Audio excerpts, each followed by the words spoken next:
My father, Roald Dahl, was a Norwegian who came from a small town near Oslo called Sarpsborg. His own father, my grandfather, was a fairly prosperous merchant who owned a store in Sarpsborg and traded in just about everything from cheese to chicken wire.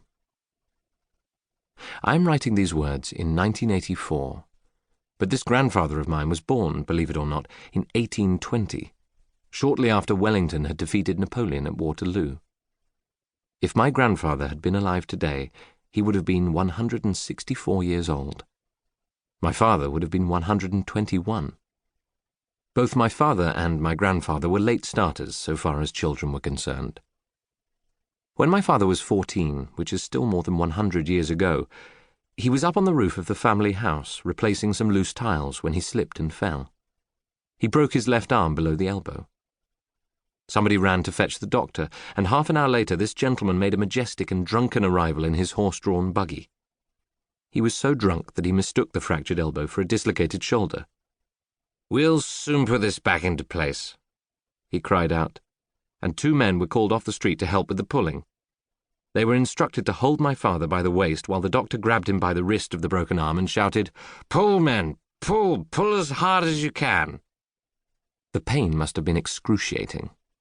The victim screamed, and his mother, who was watching the performance in horror, shouted, "Stop!" But by then the pullers had done so much damage that a splinter of bone was sticking out through the skin of the forearm. This was in 1877, and orthopedic surgery was not what it is today. So they simply amputated the arm at the elbow, and for the rest of his life my father had to manage with one arm. Fortunately, it was the left arm that he lost, and gradually, over the years, he taught himself to do more or less anything he wanted with just the 4 fingers and thumb of his right hand. He could tie a shoelace as quickly as you or me, and for cutting up the food on his plate, he sharpened the bottom edge of a fork so that it served as both knife and fork all in one. He kept his ingenious instrument in a slim leather case and carried it in his pocket wherever he went. The loss of an arm, he used to say, caused him only one serious inconvenience. He found it impossible to cut the top off a boiled egg. My father was a year or so older than his brother Oscar, but they were exceptionally close. And soon after they left school, they went for a long walk together to plan their future. They decided that a small town like Sarpsborg in a small country like Norway was no place in which to make a fortune. So what they must do, they agreed, was go away to one of the big countries, either to England or France, where opportunities to make good would be boundless. Their own father, an amiable giant nearly 7 foot tall, lacked the drive and ambition of his sons, and he refused to support this tomfool idea.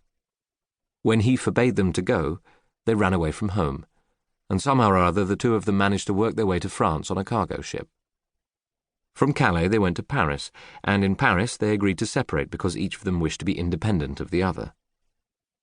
Uncle Oscar, for some reason, headed west for La Rochelle on the Atlantic coast, while my father remained in Paris for the time being. The story of how these 2 brothers each started a totally separate business in different countries, and how each of them made a fortune is interesting, but there is no time to tell it here, except in the briefest manner. Take my Uncle Oscar first. La Rochelle was then, and still is, a fishing port. By the time he was 40, he had become the wealthiest man in town. He owned a fleet of trawlers called Pêcheurs d'Atlantique, and a large canning factory to can the sardines his trawlers brought in. He acquired a wife from a good family and a magnificent townhouse, as well as a large chateau in the country. He became a collector of Louis XV furniture, good pictures and rare books, and all these beautiful things together with 2 properties are still in the family. I have not seen the chateau in the country, but I was in the La Rochelle house a couple of years ago, and it really is something. The furniture alone should be in a museum. While Uncle Oscar was bustling around in La Rochelle, his one-armed brother Harold, my own father, was not sitting on his rump doing nothing. He had met in Paris another young Norwegian called Arnesen, and the 2 of them now decided to form a partnership and become shipbrokers.